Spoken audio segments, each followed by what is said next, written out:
Cheers, everyone. Thank you for joining me. I am Dave Brown, and this is the New Populist. If you are new to my channel, please like and subscribe.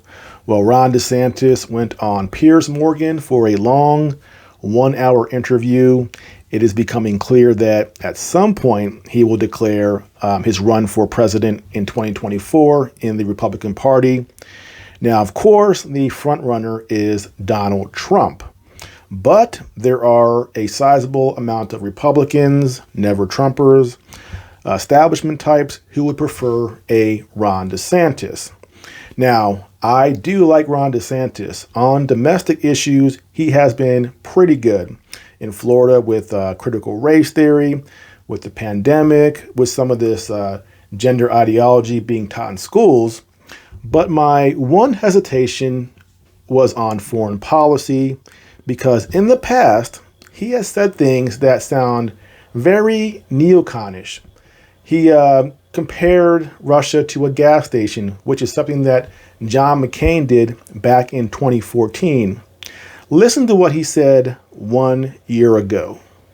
If you look at what's going on in someone like Vladimir Putin, I analogize him to basically an authoritarian gas station attendant. If you look at their country, it's a hollowed out country, but for the energy. And yes, they have legacy nuclear weapons, which makes them much more dangerous than if they didn't have those. And so he's in a situation where his ideology, I think, is try to reassemble some of the lost glory of what they had. Now, the Soviet Union was not a glorious entity. I mean, this was one of the most evil regimes in modern history, and the result was a lot of deaths because of Soviet communism and Chinese communism in the 20th century. But his view is that the dissolution of the Soviet Union was a bad thing. And like I mentioned, this is something that the arch neocon John McCain also said, calling Russia a gas station, which in my opinion is not how you talk about other countries if you want to have a serious dialogue with them. Why would that country, why would Putin want to talk to a Ron DeSantis if Ron DeSantis calls him a gas station attendant? It's very disrespectful and it's not good for dialogue.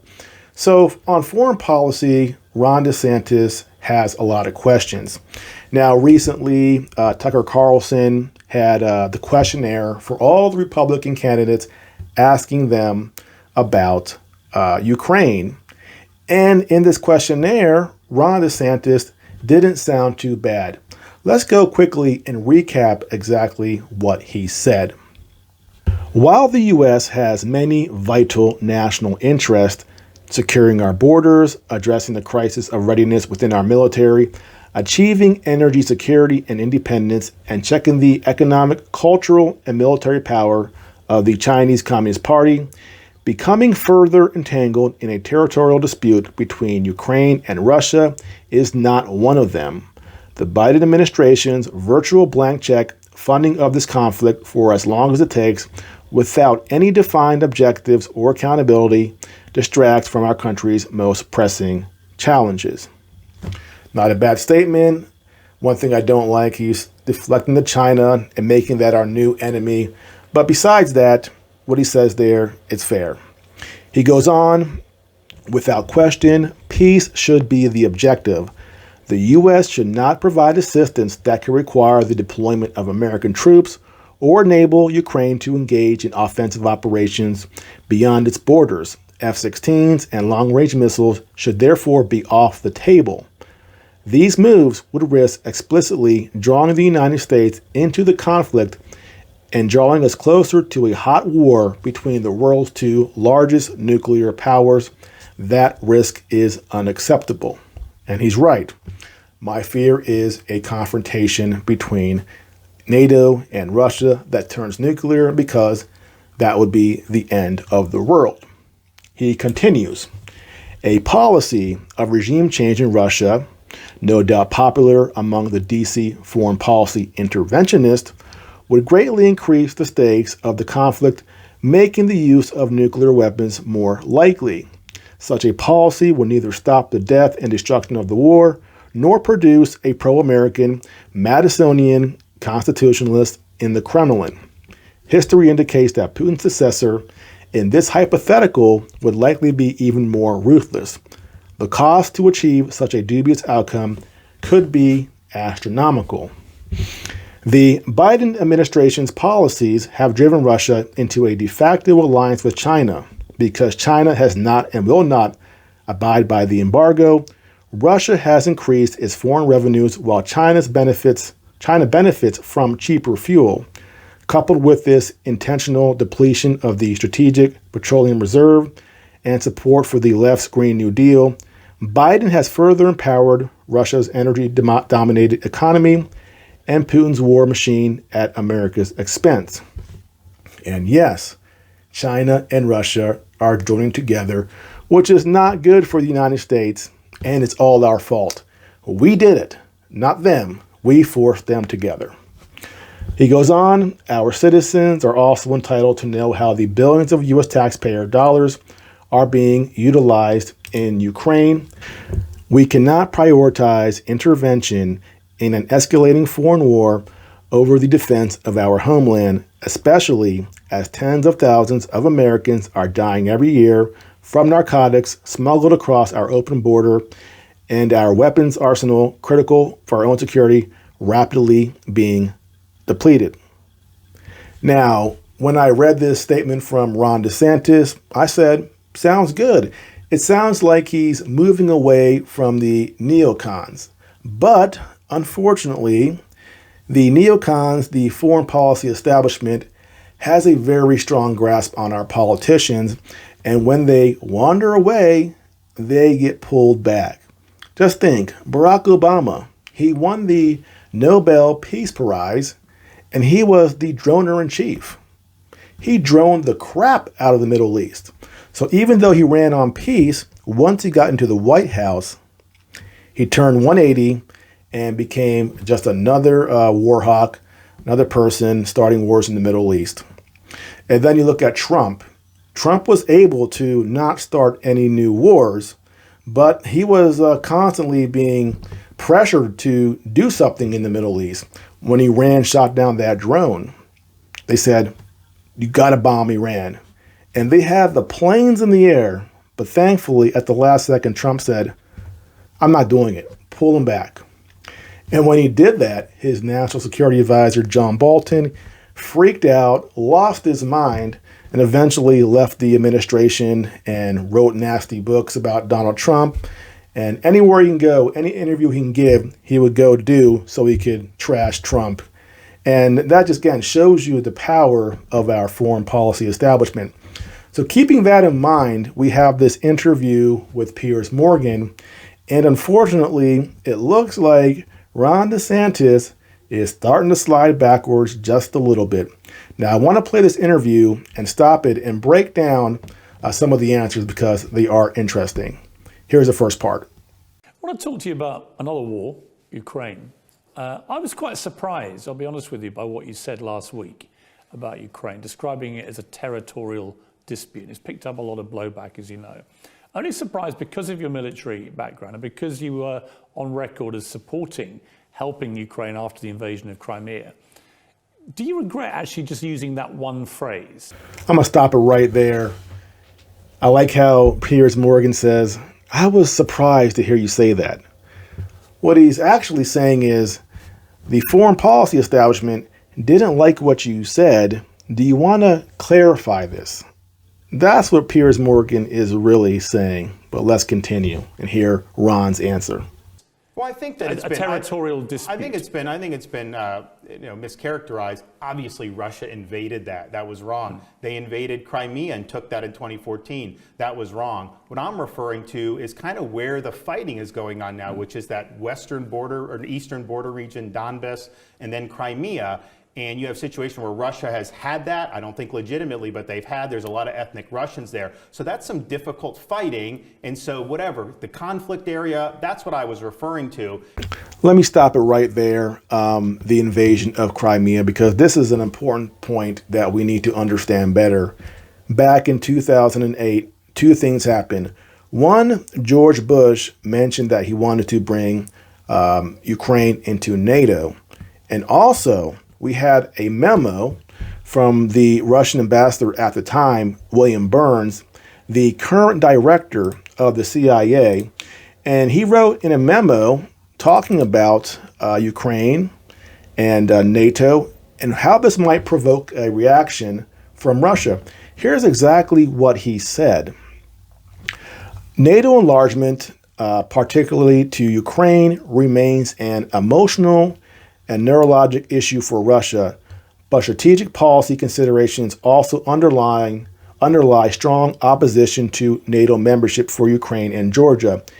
In Ukraine, these include fears that the issue could potentially split the country in two, leading to violence or even, some claim, civil war, the Donbass, right? Where we have the Russians there in the Donbass who want to not be part of this Ukraine government. And it goes on, which would force Russia to decide whether to intervene. And here we have Russia intervening in 2022.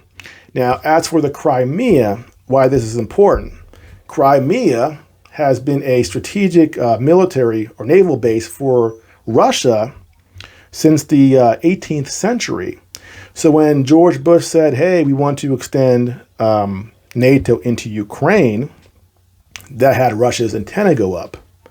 And then we have the Maidan coup in February 2014, supported by the United States with Victoria Nuland on the ground in Ukraine, handing out bread, of course, just an act. Russia says, oh, wow, we might have a pro-West government take over Ukraine, and we will lose our strategic military base, naval base, Sevastopol. It will now be in the hands of a government that is backed by the United States. And the Russians would never allow that naval base to become a NATO base where U.S. warships could put their fleet.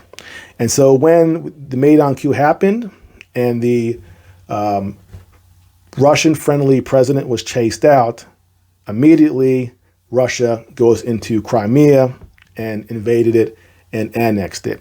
So you can't look at the takeover of Crimea in a vacuum. You have to understand what led to that, what Russia's fears were.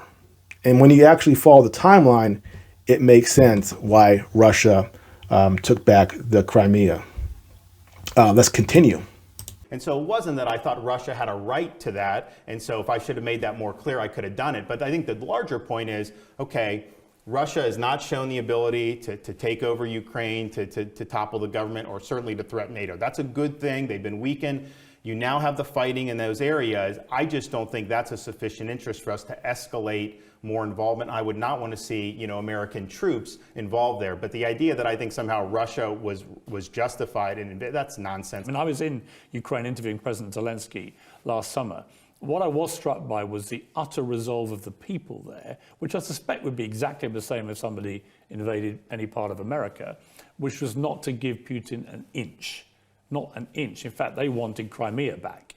And I think they would take issue with it being categorized as a kind of... Like I say, I think they have the right to that territory. I just think that's the source of the conflict. It's in those regions, which there's likely going to continue to be a lot of conflict on that going forward. So if I could snap my fingers, I'd give it back to Ukraine 100%.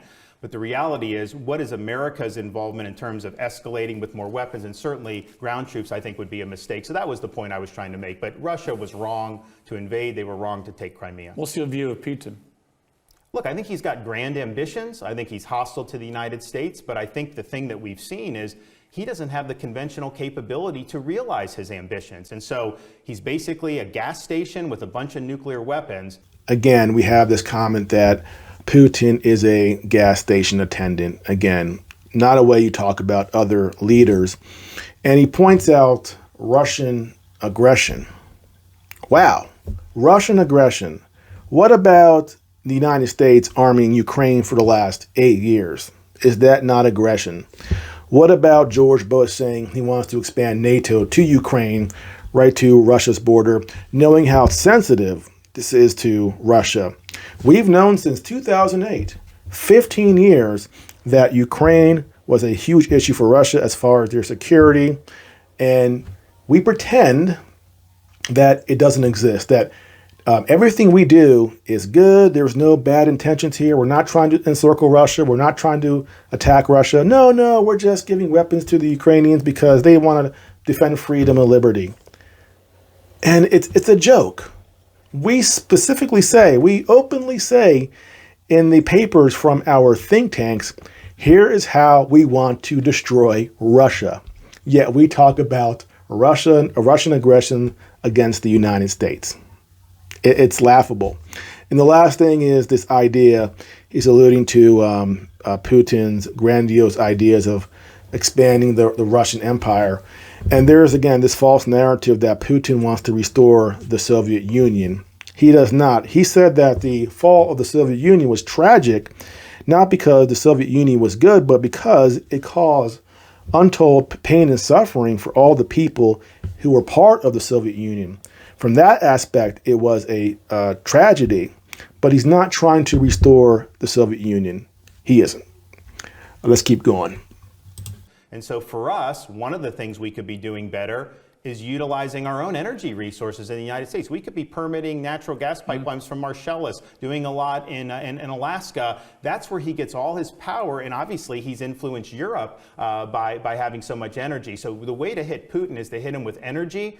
But I do think you look back, all the defense analysts and me in the past, we overestimated his conventional capability. This has been a huge blunder for him, huge costs. And we'll see what ends up happening with his longevity and power. But this has been a loss for them. There is a move now to hold him accountable for war crimes, bombing maternity hospitals, and genocidal activity in parts of Ukraine, wiping out whole cities, Mariupol and others. Would you support that? I mean, I think he is a war criminal. This ICC, we have not done that in the United States because we're concerned about our soldiers or people being brought under it. But I do think that he should be held accountable. Is Putin a war criminal?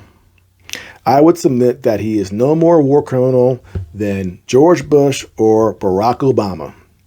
We invade Iraq on false pretenses. We kill thousands of people and it's forgiven. No big deal.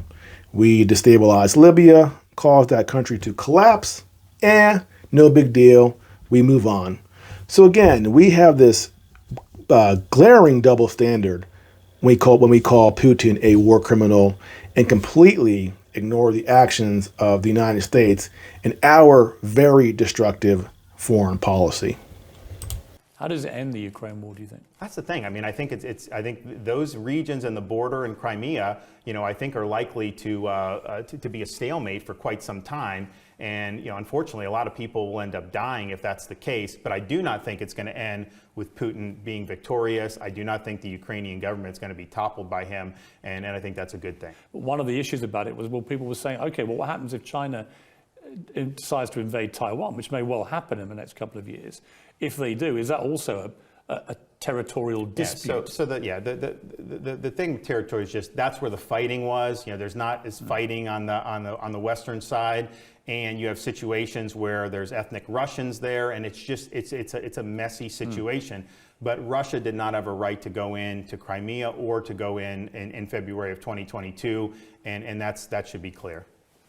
And if China did invade Taiwan? That would be aggression. Absolutely, it would be aggression. And Americans should get involved in that? So I would say that Taiwan is a strong ally of the United States. I think that's a critical interest. I think it's for us, but also for our key allies like Japan and South Korea. And I think overall, the number one issue that we face internationally is checking the growth and the rise of China. They're much more powerful, I think, than Putin and Russia are, and they really represent the biggest threat that we've seen to our ability to lead since the Soviet Union.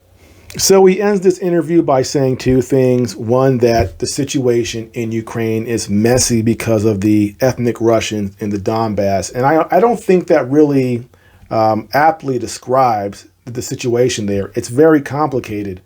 And there is culpability on both sides, honestly, Ukrainian and Russian. And that's the thing. This really is a territorial dispute. And it goes deeper than just saying it's messy. It's much deeper, and most people don't have a real understanding of the background of Ukraine and Russia and how we got here. And the last thing he talks about is China, and China being our greatest enemy, and that we need to check the rise of China and to help. He didn't say help defend Taiwan. He kind of skated around that a little bit.